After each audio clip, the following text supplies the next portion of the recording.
नमस्कार, आप देख रहे हैं एनबीटी ऑनलाइन। मैं हूं आपके साथ पल्लवी और आज एक बहुत बड़ा फैसला आया है जिस फैसले ने सुबह सुबह चौंका दिया। या तो यूं भी कह सकते हैं कि किसानों के लिए बहुत बड़ी खुशखबरी, बहुत बड़ी राहत की खबर है जो पीएम मोदी ने स्क्रीन पर आकर देशवासियों को संबोधन के दौरान दिया। और उसी पर आज हम बातचीत करने वाले हैं कि आखिरकार ये पीएम मोदी का मास्टर स्ट्रोक है या फिर इसे चुनाव को लेकर एक तरीके से देखा जा सकता है कि आने वाले जो 5 राज्यों में चुनाव होने वाले हैं इसको लेकर एक इस तरीके का फैसला अब सामने आया है। हमारे साथ सहयोगी अभिषेक हैं। अभिषेक, पहले तो मैं आपसे जानना चाहूंगी कि आखिरकार ये जो पूरा फैसला है इसको आप किस तरीके से देखते हैं? देखिए, कहने वाले कहेंगे कि साहब ये तो मास्टर स्ट्रोक है। कहने वाले ये भी कहेंगे कि भाई ये तो मोदी जी ही कर सकते हैं। कहने वाले ये भी कहेंगे कि भाई ये तो मजबूरी थी, यूपी चुनाव था तो कर दिया। लेकिन हमें इसे इतने सारे चश्मों से नहीं देखना है। हमें इसे इस चश्मे से देखना है कि आगे के लिए अब किसानों की राह क्या है। ये 3 कानून थे जिनके सरकार डिफेंड कर रही थी और एक पक्ष किसान उसका विरोध कर रहे थे। वो कह रहे थे साहब हमारे लिए नहीं है। अब ये हट गए हैं, लेकिन मुद्दा अभी भी बरकरार है कि किसान की स्थिति कैसे बेहतर हो।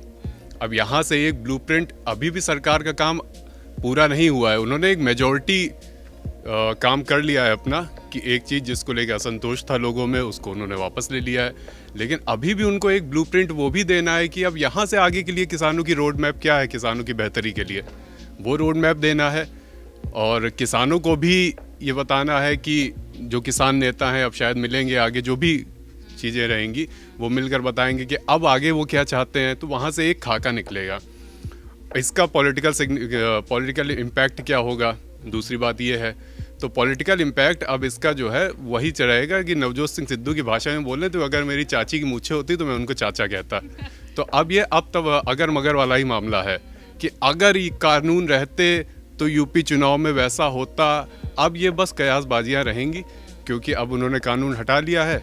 अब यहाँ से सारी चीज़ें इफ़ एंड बट में ही रहेगी कि अगर ऐसा होता तो वैसा होता।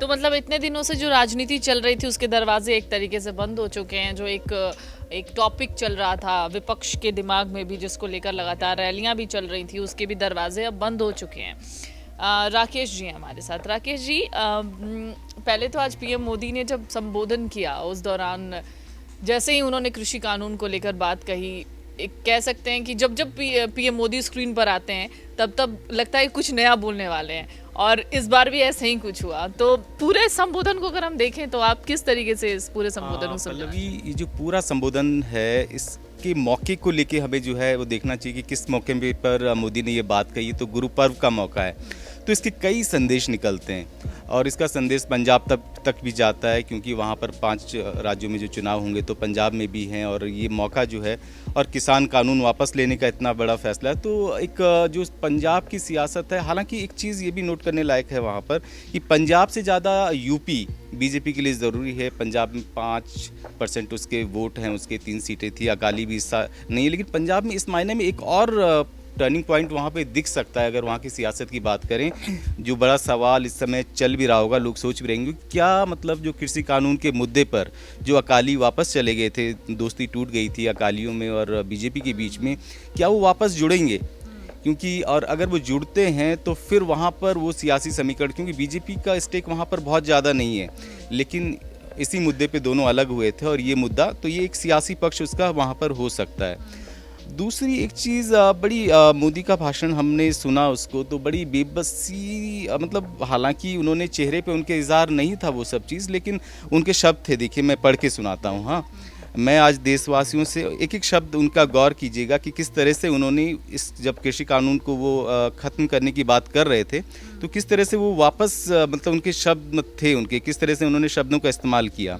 उन्होंने कहा कि मैं आज देशवासियों से क्षमा मांगते हुए मन से और पवित्र हृदय से कहना चाहता हूं कि शायद हमारी तपस्या में ही कोई कमी रह गई होगी जिसके कारण दिए के प्रकाश जैसा सत्य और कुछ किसान भाइयों को हम समझा नहीं पाए। आज गुरु नानक जी का पवित्र प्रकाश पर्व है। यह समय किसी को भी दोष देने का नहीं है।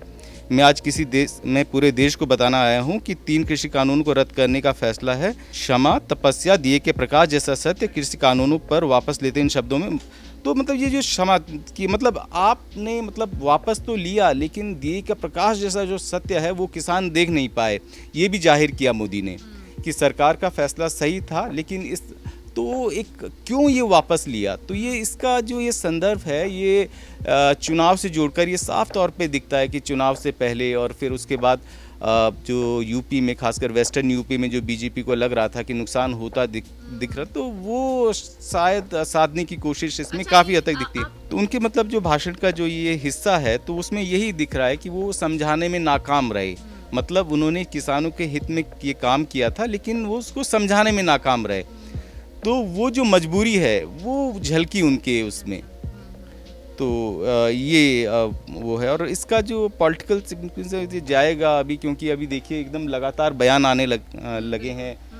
कांग्रेस का इस पे लगातार रिएक्शन आया भी, राहुल गांधी ने कहा है कि अहंकार, मतलब वो अब सरकार कह रही है हम ठीक थे, हमने कोई गलत नहीं किया, अब विपक्ष उनको घेर रहा है दूसरे उस पर।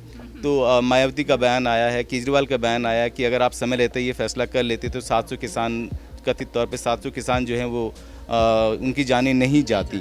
तो ये मुद्दा अब कुछ दिन तक गर्म रहेगा और उसके बाद ये सियासत, यूपी की सियासत तक ये पहुंचेगा, पंजाब की सियासत तक ये पहुंचेगा और आने वाले दिनों में जो है वो दिखाई देगा वहाँ पर। लेकिन जब बयानबाजियां चल रही थी उस पर ठंडा पानी पड़ गया, मुझे लगता है। हाँ, ठंडा पानी पड़ गया, लेकिन अब नए सिरे से नई तरह की बयानबाजियाँ अब जो हैं वो शुरू होंगी। बिल्कुल, हाँ, जाहिर है, क्योंकि जो किसानों के मुद्दे पर और कृषि कानून के मुद्दे पर लगातार राजनीति भी चल रही थी। अच्छा, इस राजनीति को हम कितना बारीकी से समझ सकते हैं कि पंजाब में इलेक्शंस हैं और आज प्रकाश पर्व के दौरान, गुरु नानक जयंती के दौरान आज एक बहुत बड़ा फैसला लिया गया है। ओवरऑल इस पूरे पॉलिटिक्स को एक बार समझने की कोशिश करते हैं, क्योंकि मैंने शुरू में भी कहा था कि ये मोदी सरकार का मास्टर स्ट्रोक है क्या। सिद्दीक़ जी, आपसे समझना चाहिए। देखिए, मास्टर स्ट्रोक तो नहीं, आपको मैं एक जिक्र बताता हूँ एक घटना की। अमरिंदर सिंह आके मिले थे अमित शाह से, जब वो कांग्रेस में थे, उस समय अलग नहीं हुए थे, और उसी समय से ये अटकलें लगाई जाने लगी थी कि ये सरकार कृषि कानून पे कोई बड़ा फैसला कर सकती है। अभी हाल फिलहाल 2 दिन पहले भी अमरिंदर सिंह की बीजेपी नेताओं से पंजाब में मुलाकात हुई थी, तो कहीं ना कहीं खिचड़ी पक गई थी। बस टाइमिंग का एक था कि टाइमिंग कब होगी उसकी, तो टाइमिंग गुरु पर्व, इससे अच्छा क्या हो सकता है। उन्होंने आया, पूरे देशवासियों को गुरु पर्व की बधाई दी और भारी मन से ही, जैसे राकेश सर ने भी बताया कि भारी मन से उन्होंने कृषि कानून वापस लेने का फैसला कर लिया। तो आप समझिए कि पंजाब में अगले साल इलेक्शन है। अमरिंदर सिंह साफ पंजाब लोग कांग्रेस बनाने के साथ ही कह चुके थे कि भाई हम बीजेपी के साथ गठबंधन करेंगे उनके, अगर वो कृषि कानून वापस ले लेंगे, यानी शर्तें उन्होंने लगा दी थी।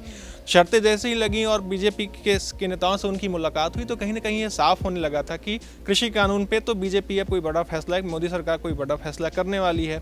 यूपी, उससे पहले उपचुनाव में खासतौर पे हिमाचल प्रदेश, राजस्थान में बीजेपी को झटका लग गया था। हिमाचल प्रदेश में 3 सीटें हार गई थी बीजेपी, राजस्थान में भी उनको जीत नहीं मिली, और मध्य प्रदेश में जीत मिली, लेकिन वो दूसरे तरीके से। बीजेपी को अभी जो राकेश ने भी बताया कि पश्चिमी यूपी में डर था जाट वोटों का, तो ये सब ऐसी चीज़ें थी जिससे बीजेपी को लग रहा था कि कहीं ना कहीं नुकसान होगा और इस नुकसान की भरपाई अभी ही कर ली जाए, नहीं तो अगर इलेक्शन अब 1-2 महीने में अनाउंस हो जाएंगे तो फिर आप ज़्यादा लोगों को समझा नहीं पाएंगे।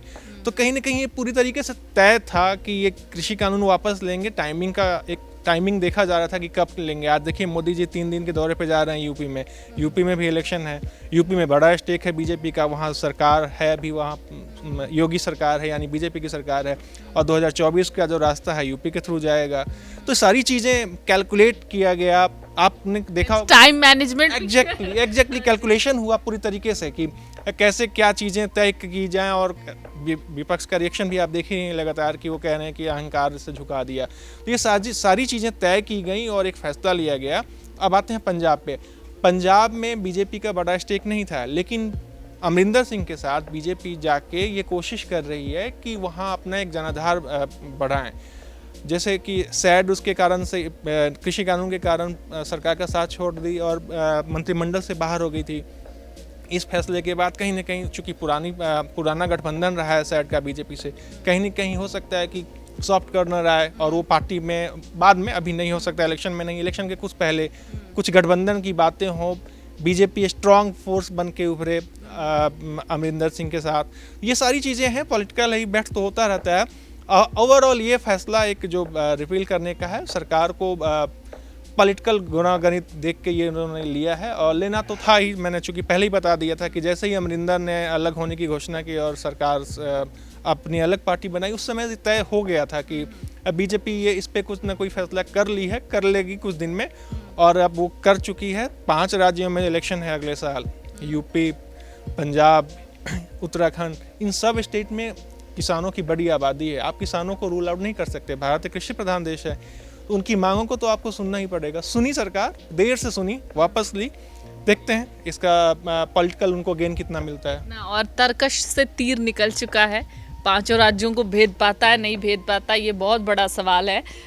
दिल प्रकाश जी, हम जिस तरीके से बातें अब चल रही थी बीच में कृषि कानून को लेकर, विपक्ष लगातार निशाना साध रहा था सरकार पर, अब उनके पास, और यही एक वजह होती कि वो थोड़ी बहुत सीटें हो सकता था ले आते, या एक वो होता है कि 50-50 का मैच चल रहा हो सकता था ऐसा, लेकिन अब उस पे भी विराम लग गया है। मुझे लगता है कि ये एक मुद्दा था जो छिन गया अपोजिशन से भी।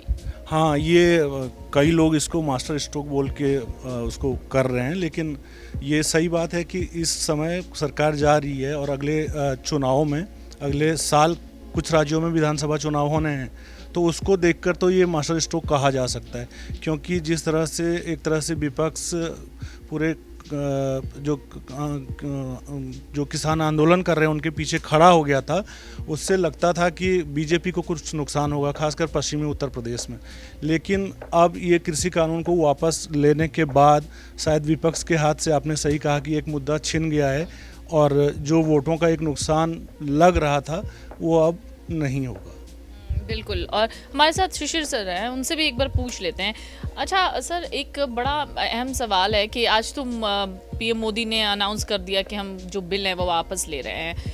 अब बहुत से लोग ये भी सोच रहे होंगे कल से बिल वापस ले लिया, लेकिन क्या एक प्रोसीजर है इसका, उस बारे में हम आपसे समझना चाहेंगे। देखिए, संसद से पारित कोई भी कानून, उसको यदि आप वापस लेते हैं तो उसको वापस लेने या रिपील करने की एक प्रक्रिया है। संसद में जो भी पारित होता है वो मान के चलिए कि यदि आप उस एक्ट को ख़त्म करते हैं तो उसके बदले आपको एक रिपील एक्ट लाना पड़ेगा। आपको याद होगा अभी पिछले दिनों ही मोदी सरकार ने कई श्रमिक से जुड़े कानूनों को वापस लिया था। श्रम सुधार के नाम पर बगान मजदूर कानून, फैक्ट्री एक्ट, पत्रकारों से जुड़े कानून, खदान मजदूर कानून, ढेर सारे कानूनों को उन्होंने चुना था और उन्होंने कहा था कि मैं वापस ले रहा हूँ, दूसरा कानून लाऊंगा। तो उसके लिए एक रिपील एक्ट लाना पड़ा। तो इन तीनों कानूनों को ख़त्म करने के लिए भी एक रिपील एक्ट लाना पड़ेगा और उसको राज्यसभा, लोकसभा से उसी तरह पारित कराना होगा जैसे मूल कानून को पारित कराया गया था। उसके बाद राष्ट्रपति उस पर हस्ताक्षर करेंगे और ये कानून खत्म हो जाएगा। ये बड़ी एक तरीके से किसानों के लिए राहत की बात, और कह सकते हैं कि एक बड़ा फैसला है जो मोदी गवर्नमेंट ने लिया है। एक बड़ा फैसला वो भी था जब पीएम मोदी ने अनाउंस किया था तीनों कृषि कानूनों को मद्देनज़र रखते हुए, उसके बाद जब उसे पारित किया गया। लेकिन अब एक बड़ा फैसला ये कि ये जो तीनों कृषि कानून हैं अब वापस ले लिए जाएंगे।